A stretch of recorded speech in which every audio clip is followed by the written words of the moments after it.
నమోదు కాని మాటలు. మాటల ప్రపంచం మీద మనం నడుస్తూ ఉంటాం. ఒక్కోసారి మాటలు లావాలా, మరోసారి మాటలు మంచు పువ్వుల్లా మనల్ని చుట్టుముడతాయి.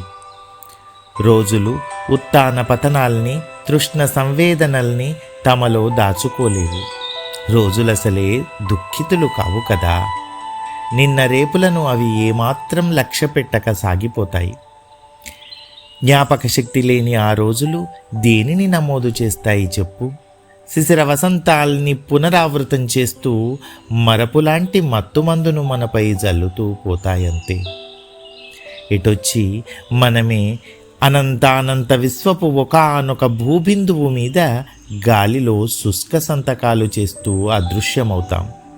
దేహాలేమైనా మట్టి ఆనవాళ్ళుగా మిగులుతాయేమో గాని మాటలు, అనురాగపు మాటలు, తటాకాల్లాంటి హృదయాల్లోని మాటలు ఎక్కడ మాయమవుతాయో కదా.